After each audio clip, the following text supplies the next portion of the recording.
We, the people of India, having solemnly resolved to constitute India into a sovereign socialist, secular democratic republic and to secure to all its citizens justice, social, economic, and political liberty of Liberty thought, of thought, expression. expression, belief, faith, and worship, equality of status and of opportunity, and to promote among them all fraternity, assuring the dignity of the individual and the unity and integrity of the nation.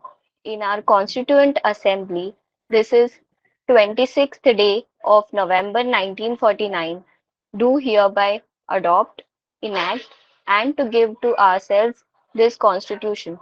Thank you, Advocate Saili. After preamble reading, we pay homage to the martyrs of 26/11 Mumbai attack, and we also pay homage to our late chairperson, Honorable Madhukar Narvekar sir. As you all know, Constitution Day, also known as National Law Day, is celebrated in India on 26 November every year to commemorate the adoption of the Constitution of India on 26 November 1949. We are honored with the gracious presence of a guest of honor today, Justice Sanjay Deshmukh sir.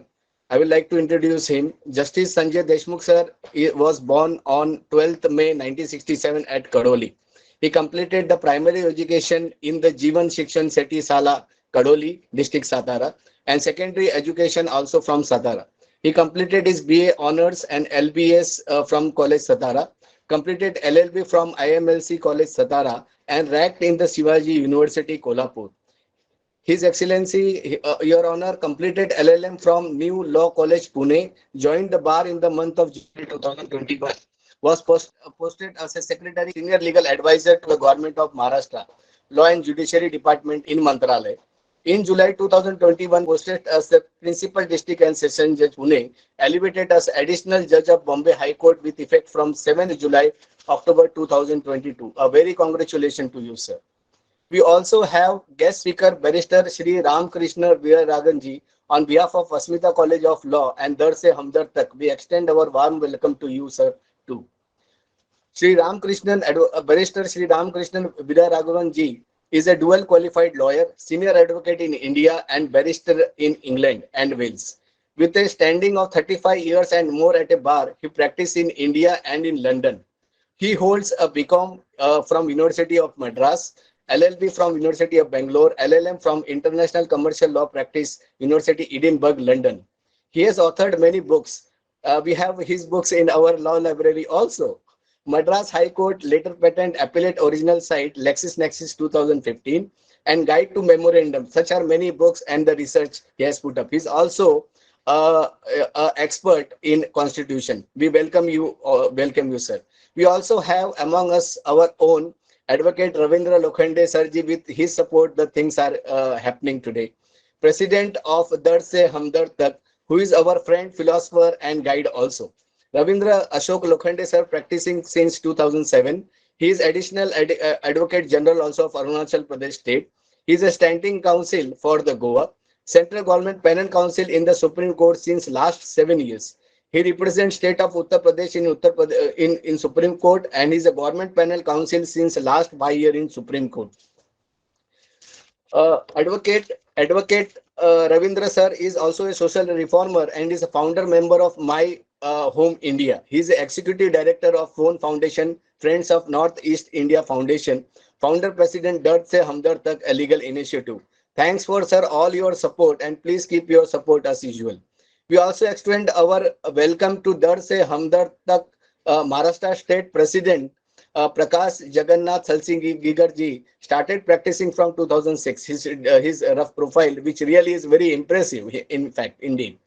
Handled many high-profile cases as a defense advocate, also in Shakti Mill rape case. He has handled Adnan Patrawala murder case, Best Bakery case, TRP scam case, Saiz Admi murder case, and many such high-profile cases, including Dr. Narendra Dhabolkar murder case. Hello, friends. On behalf of the Se Humdard Tak, I feel immense joy and feeling gratefulness to present this program in collaboration with the Asmita College of Law, Vikhroli, the Constitution of India, then, now, and in future. It's been a 72 years, and uh, and we are celebrating the Constitution Day of India. Dar Se Humdard Tak is working for the people, needy people, and the people who really require the legal help and who are in the jail for many years. We are providing legal help to the persons who are in jail, uh, and our volunteers used to help them for conducting the trial, for getting the bails and other help also. Dar Se Humdard Tak is arranging various type of legal awareness lectures, and also raising the voice for the bad things. Definitely, we are here to hear our eminent speakers. So I will stop here, self, and using this opportunity, I will congratulate Honorable Justice Sanjay Deshmukh ji to elevate as a High Court Justice, and I again congratulate him and hand over it to the Keshav sir. Thank you, sir.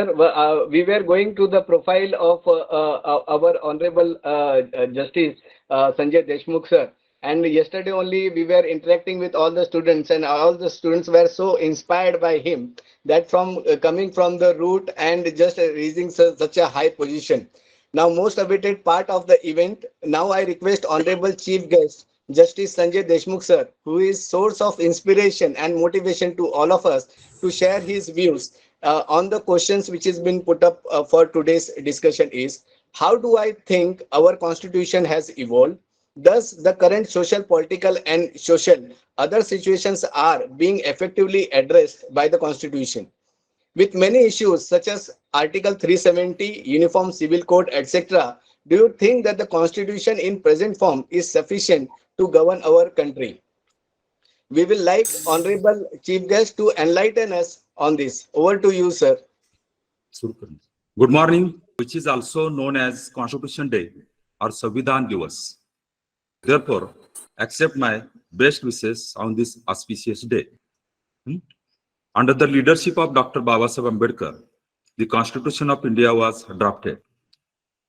It came into force on 26 January 1950, and therefore it is proved by 75 years of history that it is utmost rational document by which largest democracy in world is maintained and nourished, isn't it? The Constitution defines how to run our country. In that sense, it is procedural law which defines our procedure to how to run our country. Our Constitution is a big tree.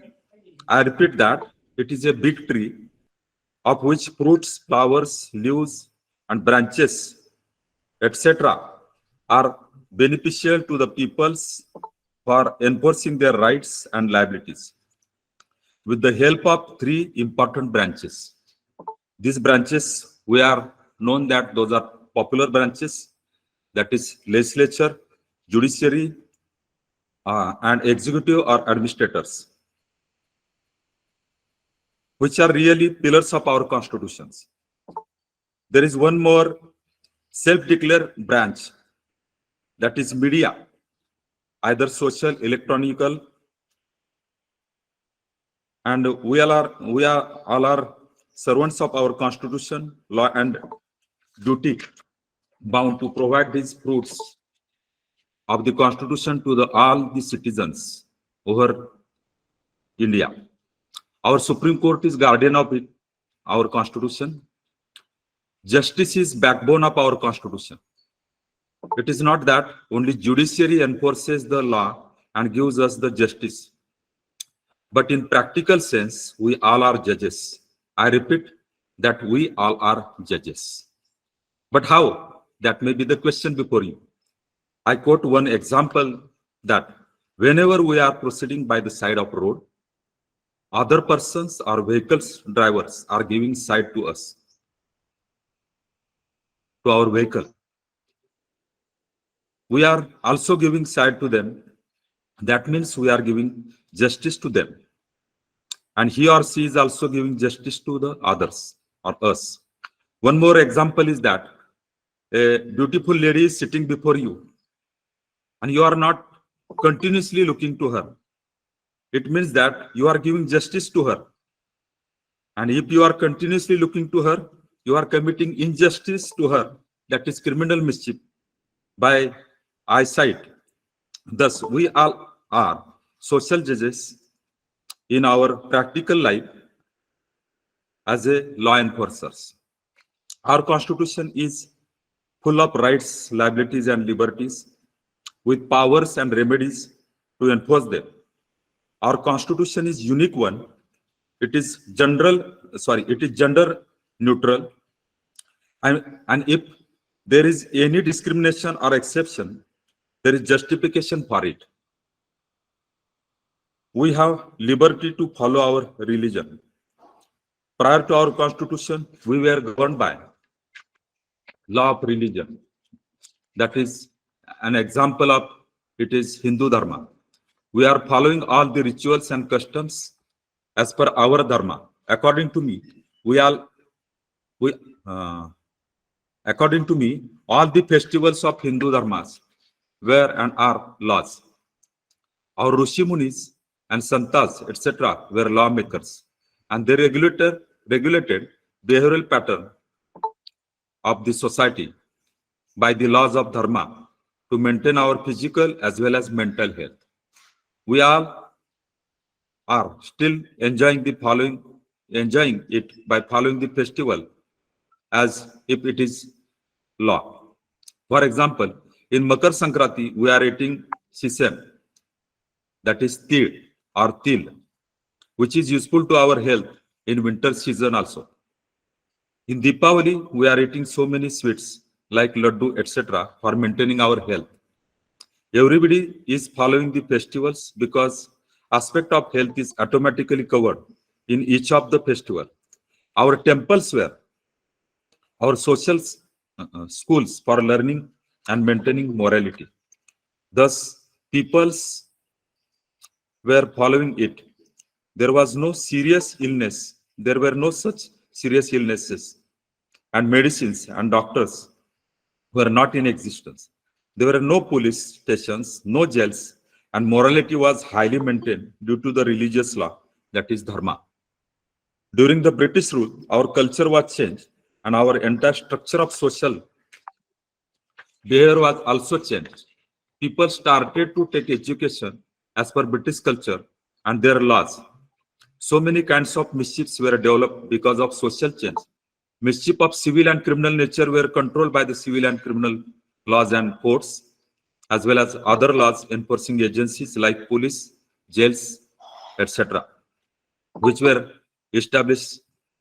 When we got independence in the year 1947, the task of framing of constitution was taken up under the leadership of Dr. Babasaheb Ambedkar. It was basically for how to run the India or country, as well as maintain and enforce the rights and liabilities of the people. The Constitution of India is that rope, I repeat, rope, which ties all the caste and subcaste and sexes and religions, etc., together and united us effectively. Therefore, our Constitution is a unique document. We know the importance of fundamental and constitutional rights, which can be enforced by filing the writs under Article 32, 225 and 226 of the Constitution of India in the Supreme Court and the High Courts.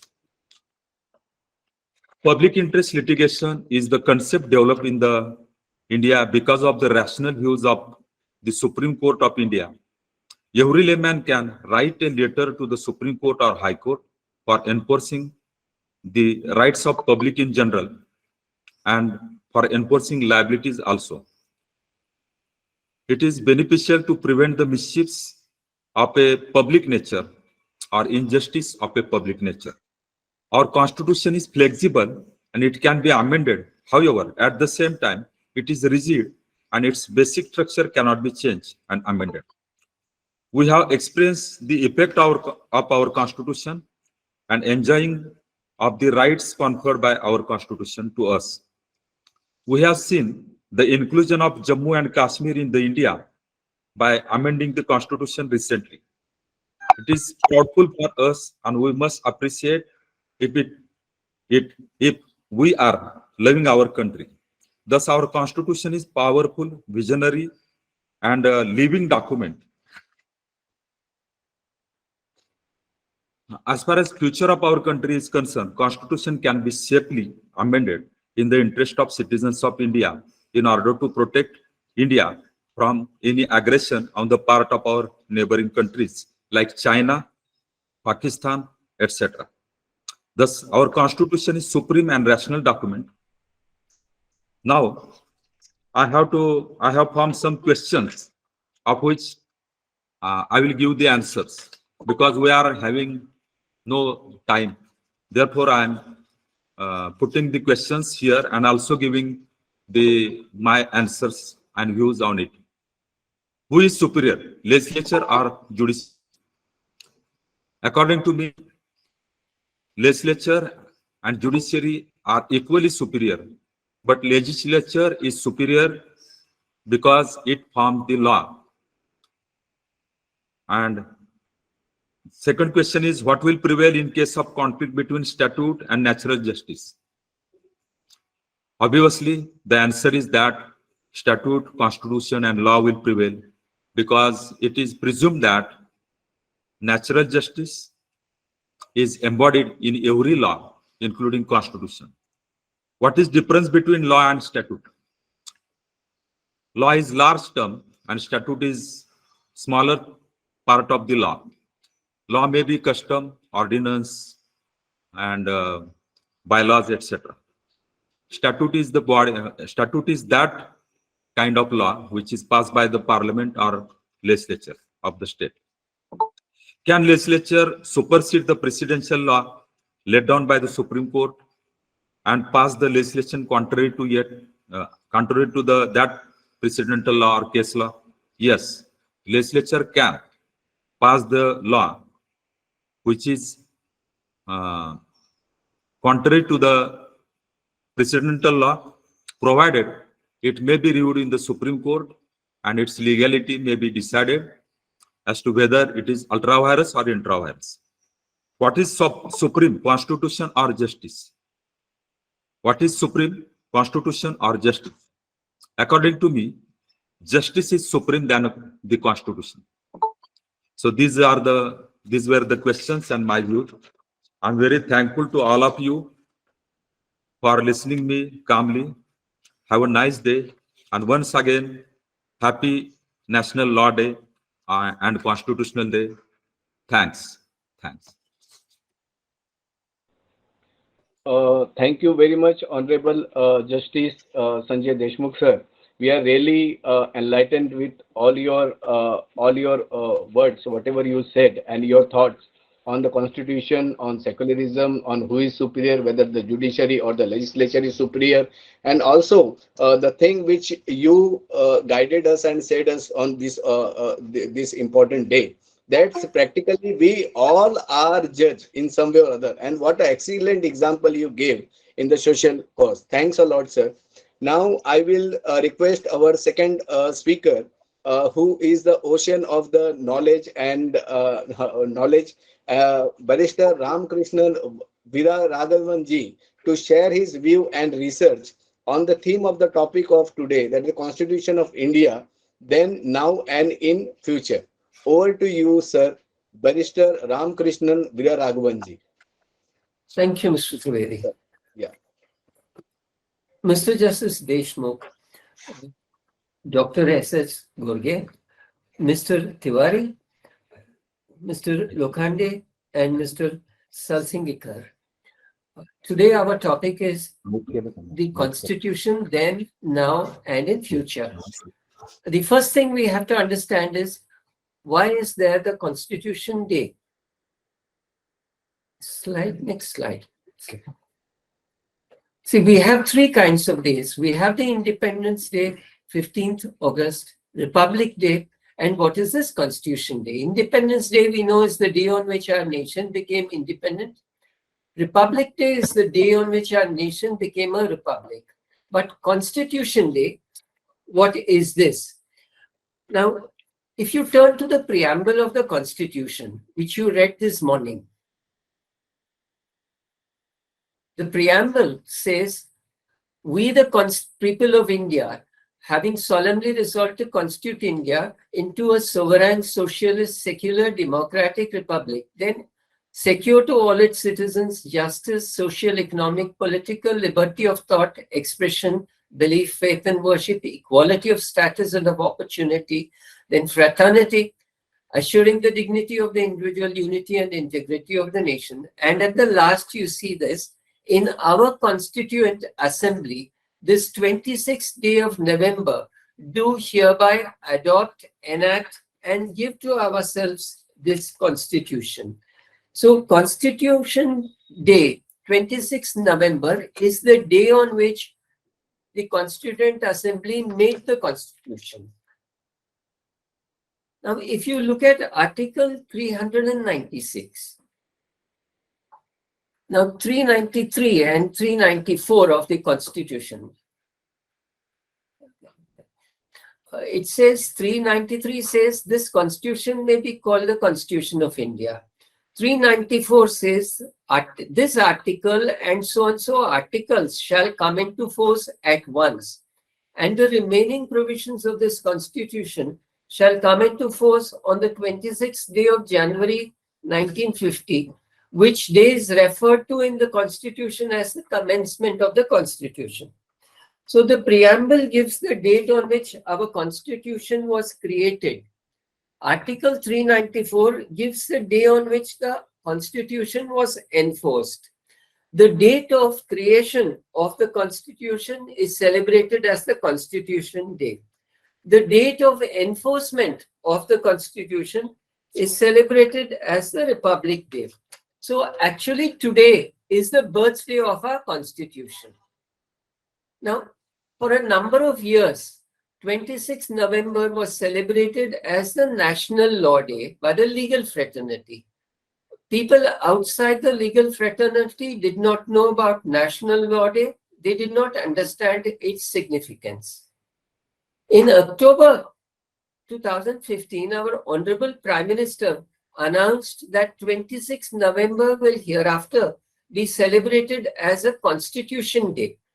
A notification to this effect was published in the Gazette of India in November, and since then, for the past 7 years, 26th November is being celebrated in a large scale as a Constituent Day. What was originally among the legal fraternity has now been opened out to the entire public, and the significance of a Constitution's birthday is being celebrated today. Our Constitution can be compared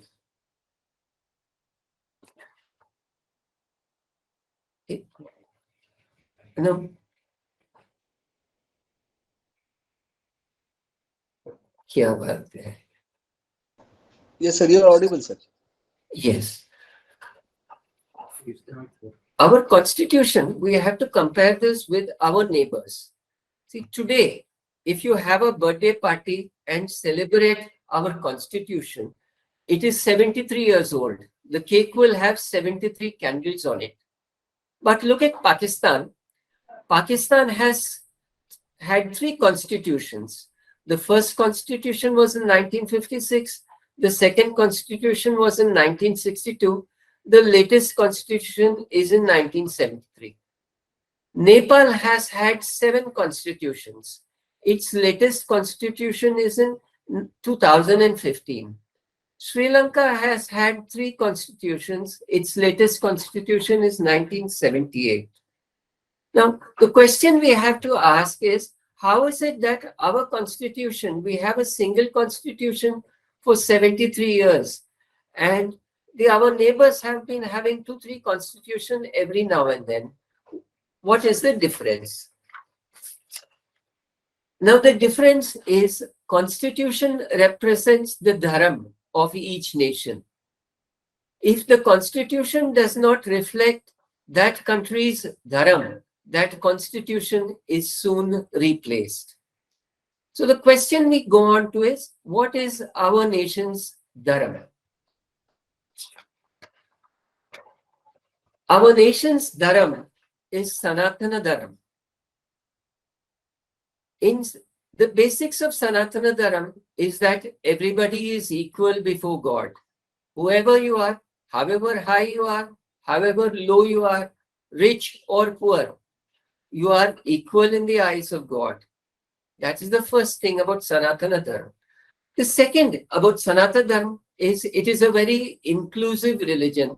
I think it is among the most inclusive religion this world has known.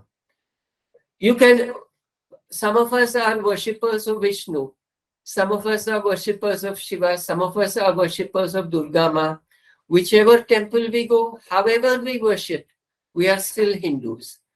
In the south of India, there are a sect of Hindus who do not acknowledge the authority of Vedas. They do not worship in temples. They worship the Jyoti. They are also Hindus. So this kind of wideness, all-inclusiveness is the central feature of our Sanatana Dharma. Now look at the Dharma of our constitution. In our constitution, everybody is equal before the law, before the constitution. However high a person is placed, the constitution is still above him. Second thing, the dharma of our constitution is universal democracy and franchise. Parliament is democratically elected. We don't have a king. We don't have an emperor. Parliamentary power comes from the people of India. The third dharma is the independence of the judiciary. Judges cannot be dictated either by the executive or by the legislative. They interpret the law, but nobody tells them how to interpret. Then the next feature of our constitution is the checks and balances. Let us take the president and the prime minister. Now, the president and the prime minister are like the inverter and the main electricity. When the main electricity is functioning, the prime minister is the most powerful. When the main electricity is switched off, then the inverter, the president takes over. The president is powerful during that particular period when there is confusion, when there is a hung parliament. So that is one of the checks and balances of our constitution. The second checks and balance is that the prime minister is answerable to the parliament. The prime minister and his cabinet can function only if they have the support of the parliament. The third check and balance is the parliament and the judiciary. As our honorable judge said earlier, both of them are equal, but the legislature tells the judiciary what the law is. The judiciary tells the executive and the nation how that law is to be understood. And if the law is beyond the constitution, the judiciary has the power to declare that as void. Similarly, executive power is checked by the judiciary. If the executive power goes beyond the law or beyond the constitution, the judiciary is there to correct that power. So this kind of checks and balances is common to all democratic constitutions, particularly our constitution. Then we come on to the constitution as it then was and as it is now. See, the entire constitution is a living document. We can see that life has movement and change. If something does not move or something does not change, then it is not a living object. It is dead. So constitution like that has been born and it has a long, long age. The American Constitution, for instance, is about 200 years old. And as the society changes, we saw that the Constitution must reflect the dharma of the society. So every generation is born, they come of age and they pass away. A new generation comes as citizens of our country. Then the constitution must also change a little to reflect the aspirations and the what requirements and joys and hopes of this new generation. So likewise, from the independence up to now, our nation has seen about 3 or 4 generations. Our constitution likewise has been amended to reflect the changes of these generations. As the Honorable Judge pointed out, it is relatively easy to amend our constitution. The Parliament acts in the place of the Constituent and the constitution is accordingly amended. Now, our constitution has been amended 105 times during these 73 years. The first amendment was made during the period of Jawaharlal Nehru, and that was in 1951. The most recent amendment was made now in August 2021, and that was the amendment bringing in the reservation for the economically backward sections. These amendments are necessary, as I said, to reflect the changes needed in the country, the need of the country, the need of its people over the course of time. If these amendments are not made, then the constitution will not reflect the current dharma and the requirements of the people. Then you will have a need for a new constitution, as in the case of our neighbors who have been replacing the constitution from time to time. Now, some constitutions have been changed more often than the others, some of them less.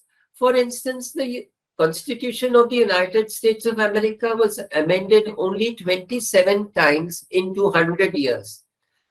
Now, what is the reason for that? Now, the first reason is the American Constitution was not like a house. It was only a framework.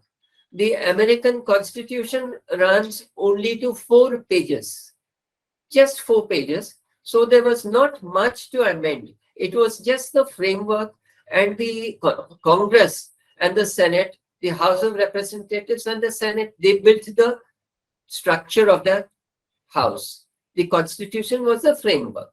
But in our Indian Constitution, it was almost an entirely house built by the Constituent Assembly. Our Constitution has more than 300 sections. It is among the largest constitutions in the world.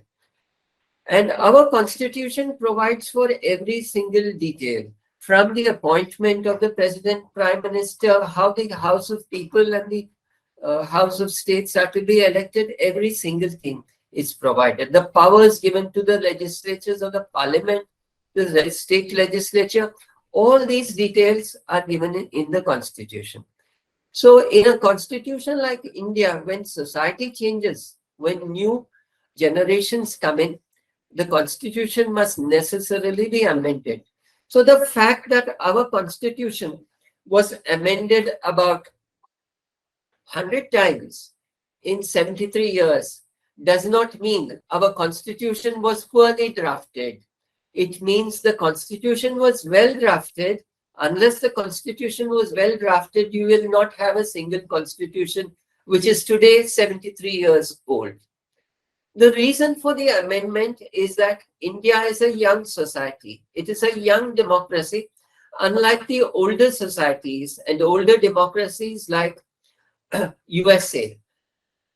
As a society, as a nation, India might be very, very old. But as a democratic republic, it is still young.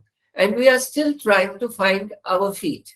And that is the reason why our Constitution was amended so many times.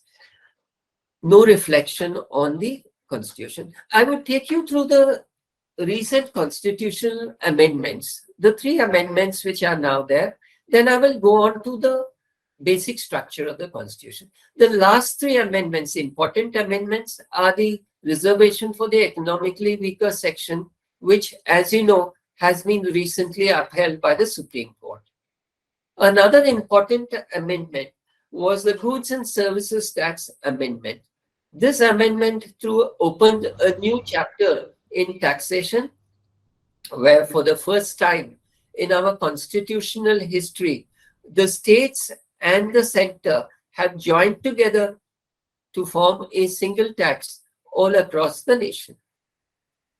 The third amendment was a more controversial amendment, the National Judicial Commission amendment. The reason for this amendment was because of the constitutional checks and balances which appear to have been slightly overreached in the case of appointment of the judges. Now, the appointment of judges was originally made only by the executive, with the judiciary having nothing more than a nominal control over the appointment. Subsequently, after that power was perceived to be erroneous, the Supreme Court stepped in, and now because of the rulings of the Supreme Court, we have a collegium system. There is a collegium of 3 judges, the Chief Justice and the senior-most 2 puisne judges in every High Court, which is the High Court Collegium. The High Court Collegium will recommend the names of potential judges, and this will be sent to the Supreme Court Collegium. The Supreme Court Collegium consists of the Chief Justice of India and the senior-most 2 puisne judges in the case of High Court appointments. In the case of Supreme Court appointments, the top 5 Supreme Court judges constitute the Collegium. These judges will review the High Court Collegium, and then they will make a representation to the Prime Minister's office that these are the nominations made for appointment as judges. And subsequently, these nominations will be vetted by the Prime Minister's office, and then they will come back and go to the President and be notified for appointment. Now, the Parliament thought this procedure was incorrect.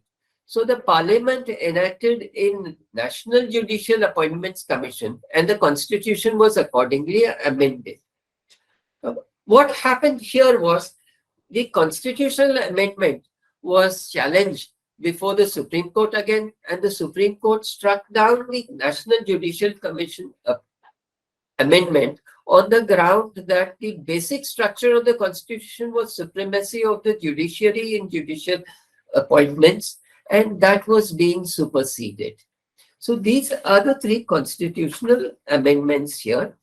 Now, again, the Supreme Court has, in Keshwananda Bharati's case, which is arguably among the most famous case in Indian constitutional history. In the Keshwananda Bharati's case, the Supreme Court held that the Constitution cannot be amended in a manner which will destroy the basic structure of the Constitution. Now, with 13 judges, so many judges there, each of the judges had a different opinion, with the 9 judges and the dissenting judges, on what is the basic structure of the Constitution.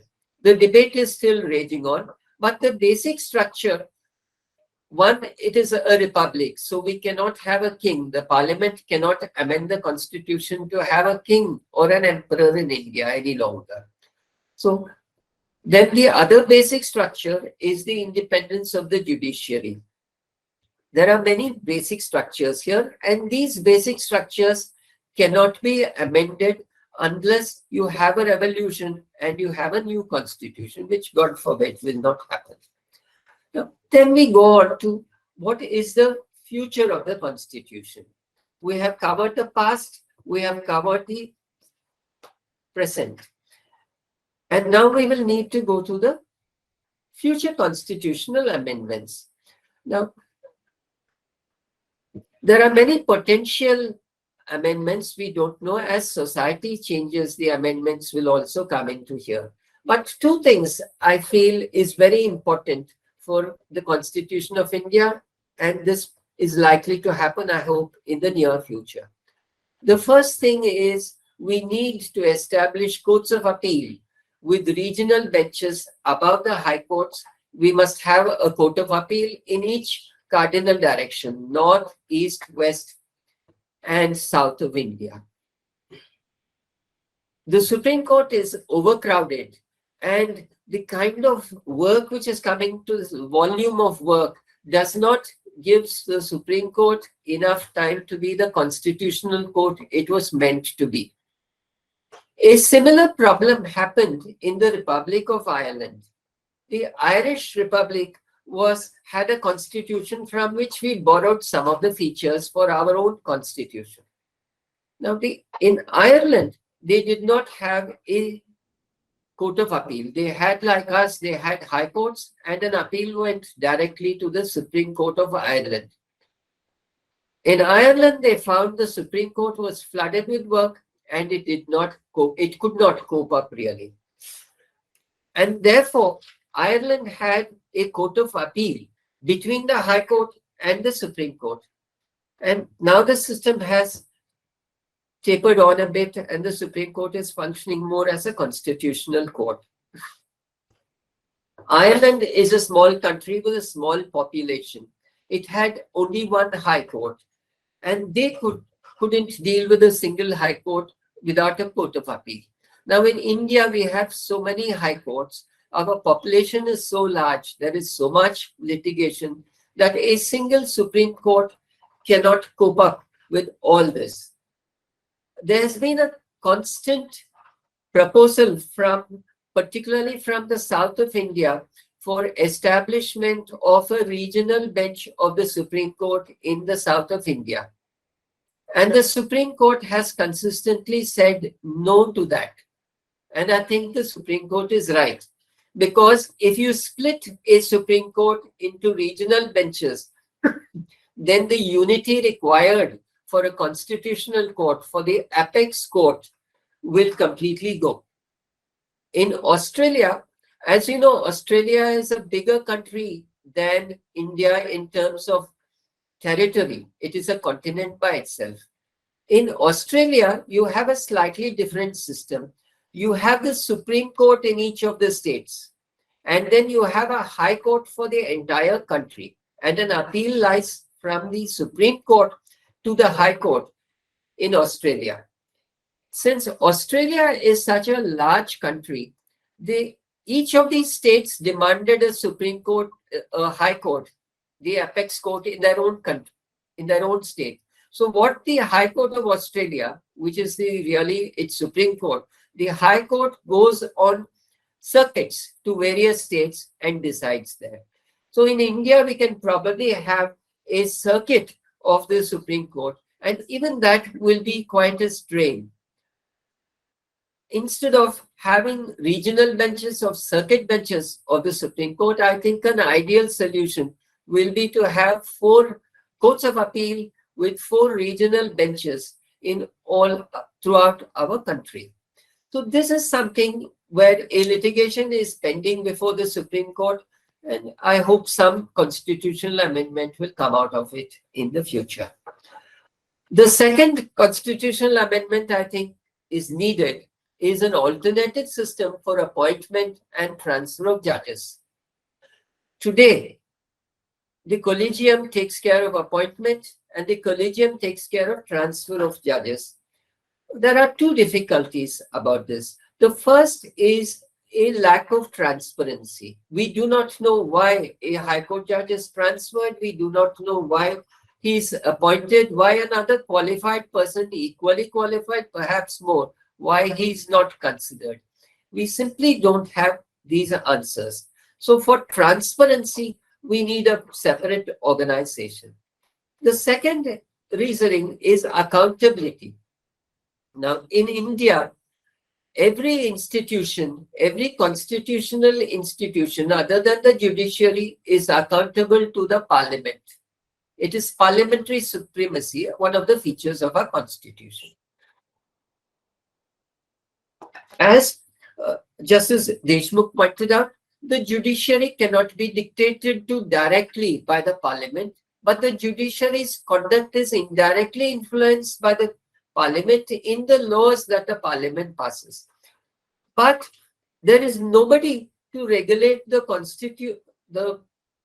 collegium in case the collegium goes wrong. And as human beings, we all have tendencies to go wrong one time or the other. We are not divine. And we need somebody as an oversight over the collegia. I think a combination will be to take the reasons, reenact the system, National Commission of Judicial Appointment, but it should be reenacted in a form which the Supreme Court has said in its ruling, which is more acceptable and in conformity with the rulings of the Supreme Court. So, in short, our constitution is a well-drafted, brilliant document with a lot of industry and faith of the Constituent Assembly. And this constitution is so well drafted that it has served us for 73 long years. There have been amendments in the constitution. There will be amendments in the constitution in the future. But for a long time, I hope we will have the same constitution and we will be celebrating many more birthdays to come. Thank you for that. Thank you very much, Barrister sir.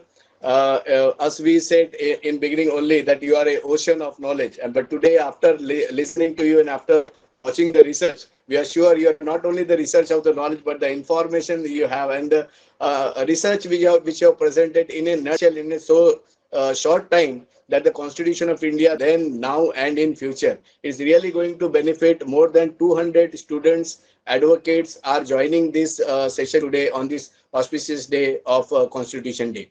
So today, as you said, we are celebrating around the 73, the constitution is 73-year-old.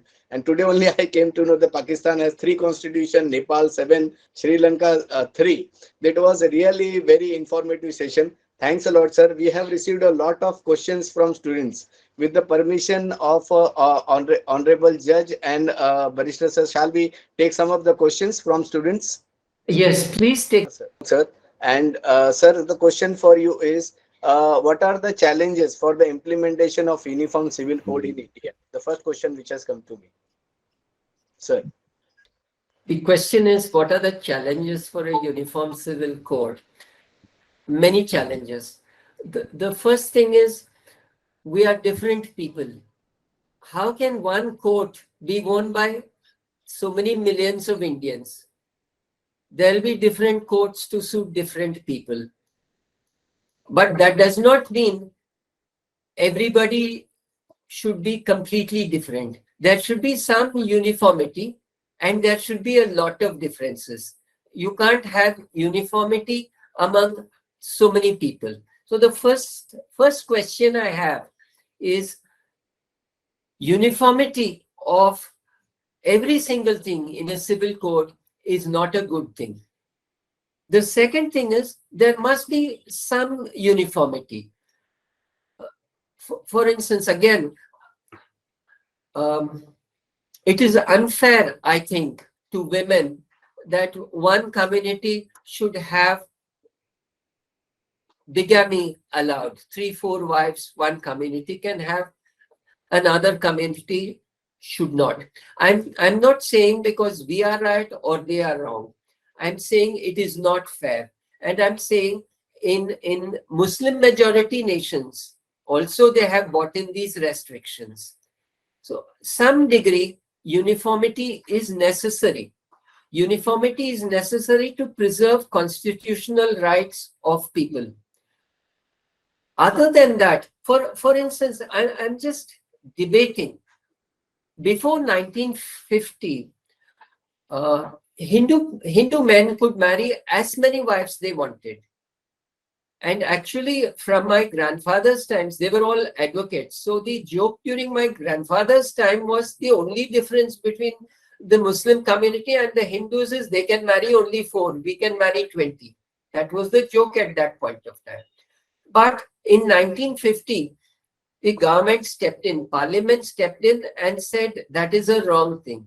So we had the Hindu Marriages Act in 1950 saying Hindu women's rights must be protected. So one man cannot marry more than one. Now, how are Muslim women different from Muslim Indian women citizens, different from Hindu women citizens? They must also have the right. They cannot be one among 4. So to this extent, I agree, to this extent, you must have some uniformity, a uniform civil code. I think instead of saying a uniform civil code for everything from morning till night, from eating, bathing and walking, you must have a uniform civil code. That is too much. Instead, we will say we must have a minimum civil code. These are the things to be done. Another instance like this. So we go on. So that's my answer to you. Yes, challenges are there. In number one, how much uniformity do you need? That is the first challenge. And second thing is, how much uniformity will people accept? Because ultimately, this is a parliamentary democracy. You cannot thrust something unwilling into the people. So these are the two challenges. Thank you, sir. Thanks for that. Sir, one more question we have received that 42nd Amendment is also called a mini constitution, which is as good as changing the constitution. Do you think that in future India will require a new constitution, or this constitution is best as per you? I don't see India requiring a new constitution because our constitution is very flexible. Why do you cut off your arm and replace your arm when you can do some exercises and strengthen the arm? I have one question, or rather, I have received a question from our student only. Now, this is pertaining to the basic structure doctrine, which has been, which, as you rightly said, that most discussed case in the Indian judicial history. The basic structure, there were a total 15 judges during in Supreme Court in at that particular moment of time. Out of 15, 13 were pitched in to decide the Keshwanand Bharti case, and with a wafer thin majority of 7-6, the decision was given. Today, the Supreme Court means 13 out of 15 comes to 86% of the strength of the entire Supreme Court. Now, today, the Supreme Court can have a total bench strength of 34 judges. So, if God forbid, tomorrow, if anybody plans to change the basic structure, which is nowhere mentioned in the Constitution of India, it is just a judge-made law, as it is said so. So, God forbid, if tomorrow any particular government plans to change, it will take only say around 35-36% of the entire strength of Supreme Court to bring in and change the Constitution. So, sir, will it be fair for the existing or the current Supreme Court to change a decision of 86% bench by a 36% bench? That is the question, sir. Now, I'm answering your question in a single word. Yes, it can be done. See, two things. Whether it is fair or not, life is not fair. We don't talk of fairness. Okay. We talk of legality. Legality means 15 judges, you can have 17 judges overruling 15 judges, no matter what percentage it is of the court. Now, forget India for a minute. Let's go to the Supreme Court of the United States. Supreme Court of the United States for the past 200 years have only 9 judges. Not more, not less. Now, Roe versus Wade, the anti-abortion case, was there from 1970s onwards. 9 judges, that was never in the Constitution. That was judge-made law. 9 judges in 1970s, they made this law. 9 judges in 2022 with a razor-thin majority of 1. The Democratic judges versus the Republican judges, they have overruled. So in the United States, 9 judges can overrule another 9 judges. Because in the United States, they go by the percentage. The Supreme Court always sits en blanc, as they call it. En blanc means all the sitting judges will sit on that case. So in India, we don't go by percentages. We go by number. In the United Kingdom, Supreme Court of United Kingdom is very recent. It is a few decades old. Now, in the United Kingdom, you have 12 judges. So, and they sit in benches of 5, 6. So you have 7 judges, you can overrule 6 judges, 5 judges. So it is a matter of constitutional practice, not percentage. I hope I've answered your question. Now, I have one more question from one of our students. The question is, now the recent amendment of this economically weaker section reservation 10% which has been given. Now, how much does this amendment will affect the basic principle or the basic structure of a constitution, which is equality? Because as per the Indra Swami judgment, it should not go beyond 50%. But with addition of this 10%, now this will be exceeding the 50% upper cap. So how much will it affect the equality status of our constitution? It will always affect equality because every reservation, the first amendment of the constitution in 1951 was an amendment introducing reservation. When you have reservation is contrary to equality. You need reservation because you're saying some people are not equal. So you need a reservation to lift them up to make them equal. Equality is the antithesis of reservation. But so every reservation affects equality. At the same time, your question is, will it affect the basic structure? The answer is no, it will not affect the basic structure, because if it will affect the basic structure, the Supreme Court could not have upheld the amendment. Question from our student. This is pertaining to the collegium system. Now, recently, a few weeks back, there was a petition by the Bangalore Bar Association in the Supreme Court, where the Supreme Court has again and again retreated that it is not fair that the names which are recommended by the bodies have been lingering with the Ministry of Law for weeks and weeks, and in some cases from years also. So it is needed that it needs to be speeded up. So again, here the appointment of judiciary is far more, or up to a great extent, has been influenced or is what we say handled by the Ministry of Law. So here, does it affect the separation of power doctrine? Although it is not practiced in the purest form, but still the executive interference in the appointment of judiciary, will it or does it affect the separation of power theory? Yes, it will. But if you start with this, the separation of powers, the theory of separation of powers was never fully implemented either in the UK or in India. The only place where the separation of powers is very strictly interpreted and implemented is the United States. In India, for instance, you have the parliament, and the parliament can sit as a judicial body when it comes to impeachment of judges. So the parliament as a legislature exercises judicial powers and sits as a judicial body when impeaching judges. Okay. Then the president, as the head of the executive, has legislative powers to issue ordinances. The president, as the head of the executive, exercises quasi-judicial powers when he is giving presidential pardon. The judges, as judiciary, have executive powers. You see, I am a part of the rule committee of the Madras High Court.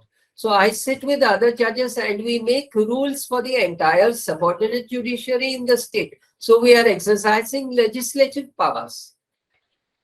There is no strict theory of doctrine of separation of powers in India. That is the first point I'm making.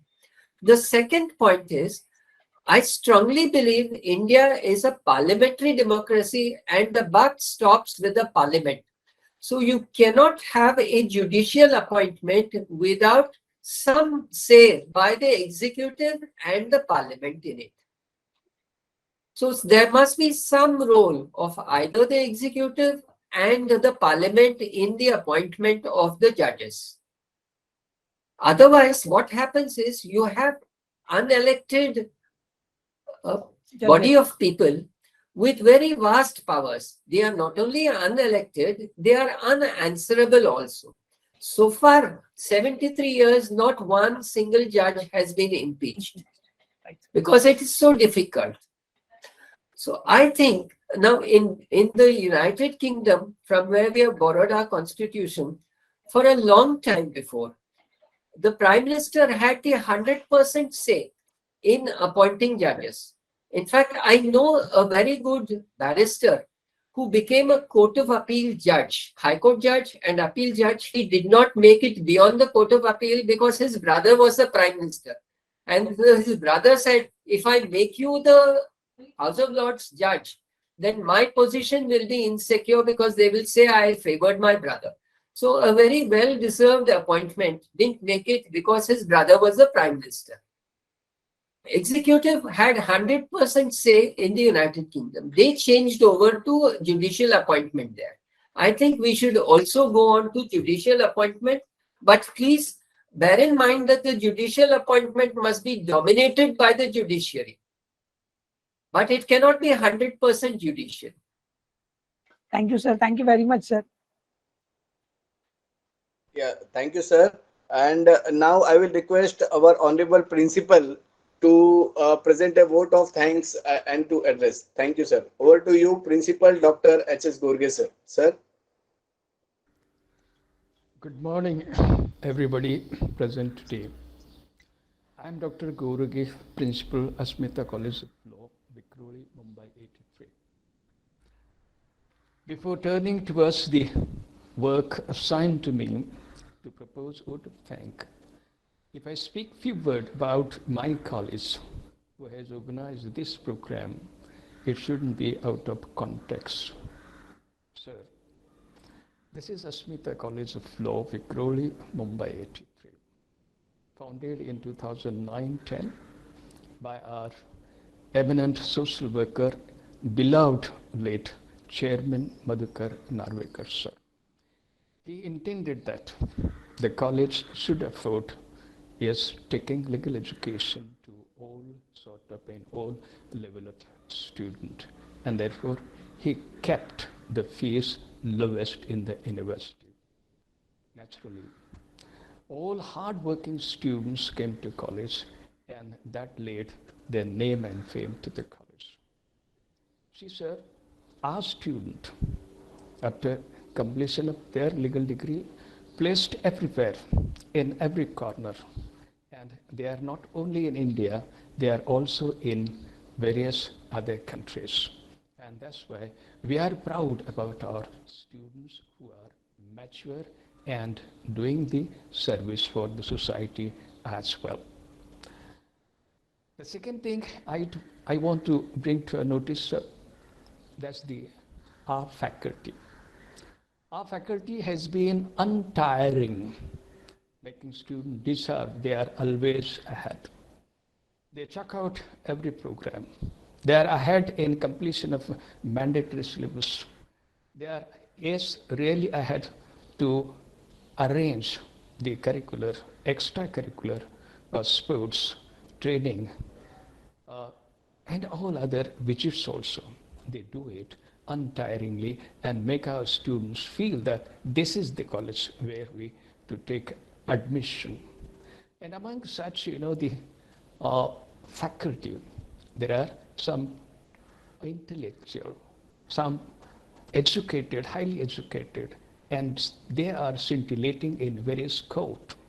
If I name some of them, one, as we have been just referred, and our coordinator referred in the morning, he has been Advocate Ravi Lokhande. He is working at the Honorable High Court. The second person here itself, who was faculty of our college, was Sanjay Shinde, working at the Honorable High Court of Bombay. There are many other faculties who became judges, magistrate, advocates, and senior advocates.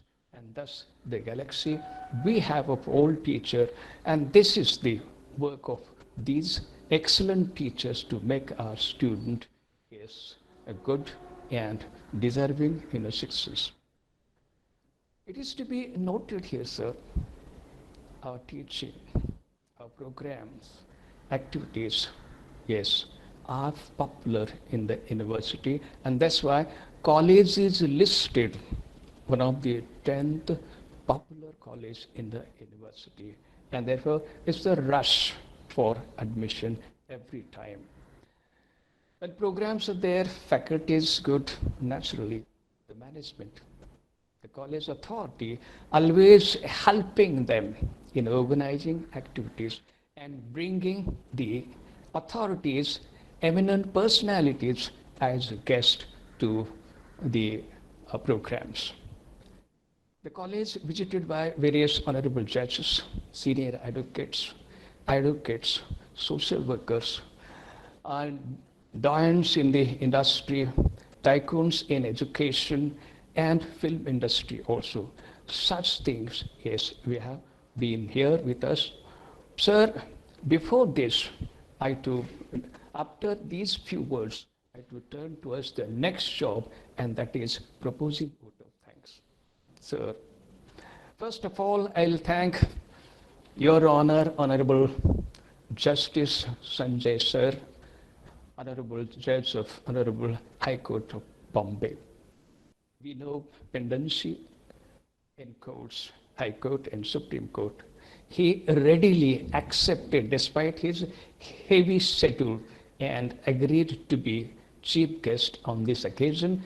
And I really thank him for his guidance on the Constitution Day, and it will go is in memory lane of our students for a long time, and it will be asset for all of us in future and today also. Sir, the second chance of proposing vote of thanks. It's my pride and privilege to propose vote of thanks to the Honorable Ramakrishnan Veera Raghavan Sir, Senior High Court, Senior Supreme Court Advocate of Delhi. Sir, when you are barrister, the title and the name people and students have heard, then we understand they have been, in conversation with us. They want to do bar at law. And when they saw you, when they heard you, when your depth is seen and heard, when they heard your dialogue also, and I'm sure their resolve is being firm, and they will be doing bar at law in near future, and they will be following you as our role model in the legal profession of in the country. Sir, as we all know, you are legal luminaries at the Honorable Supreme Court are encircled by various books, cases, judgments. But you readily agreed, to be a speaker on this occasion. And you gave detailed knowledge of the Constitution, then, today, tomorrow. Means Constitution, today and tomorrow. And then, how was it and how is this? Yes. And we have learned that the Constitution of India, yes, many features are there, special features. This is all inclusive. And I understood this. Indian Constitution is able to cope up with unseen event also, right? And that's why, yes, our students are really indebted to you. And I, from the bottom of me personally, from the behalf of management college, thank you very much. And this also will be going in the long run in our memory today. So the third thing is this. I want to put on record the work of Advocate Ravi Lokhande. Also, he has been our faculty, was faculty, now friend, now advocate of Supreme Court, for his immense work for the society. And he also founded Se Humdard Tak, the NGO with whom we have tied up. We have been organizing the programs together. I thank him. I also thank his president of Maharashtra, Prakash Sarsingikar, for organizing and doing human service to the society. They checkout programs in coordination with our coordinator, Professor Keshav Tiwari, under the ably guidance of Ravi Lokhande sir. And really, I thank both Ravi Lokhande and Advocate Prakash Salsingikar. Thank you very much. My next thank goes to all other participants who were and are patient listeners. They were patient because they wanted to quench their legal thirst by hearing, watching, and observing the dialogue made, and you answered the question to each and everything. That's right from yes, Keshwananda Bharati, and today's up to the amendment of 105. Such depth, yes. And you being tycoon in the legal fraternity and legal profession, certainly they want to listen to you on and often, and they want to be in touch with you, means right to listen again and again. Finally, I do thank and admire my colleagues, all colleagues who are really untiring, always ready for doing anything for the college, for students. They are student-oriented. And our student, as I said, they are mature. They are helping also. And there is no difference between teacher and student in the discipline. They both factors, both elements are discipline. And college means the person like me, yes, being run by them only. And really, I thank for their efforts in organizing such beautiful programs on the occasion of Constitution Day today on 26 November 2022.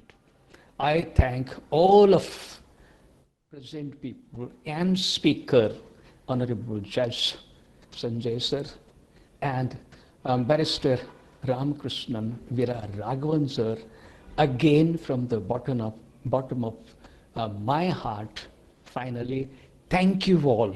And if anything I missed, anybody I missed, for him also and for them also, I thank you again. Sir, last request, we want to be in touch with you as and when we require, because we need the befitting guest to the occasion. And you have been the most befitting guest to the occasion. And so, request you, as and when we contact you, as and when Advocate Ravi Lokhande will contact you, yes, you will have to be affirmative and positive for the function. Thank you very much. Thank all. And your divine thoughts. Now, in the end, we wish you all again a very happy Samvidhan Divas and a very happy Law Day and very happy Constitution Day. Now, I will request everyone to stand for a national anthem. After that, officially, the event will get over. National anthem. Janagana mana adhinayak jaya he, Bharat bhagya vidhata. Punjab, Sindh, Gujarat, Maratha, Dravida, Utkala, Vanga. Vindhya, Himachala, Yamuna, Ganga, Uchala, Jaladhi, Taranga. Tava Shubha Name Jage, Tava Shubha Ashish Mange. गाहे तव जय गाथा जन गण मंगलदायक जय हे भारत भाग्य विधाता जय हे जय हे जय हे जय जय जय जय हे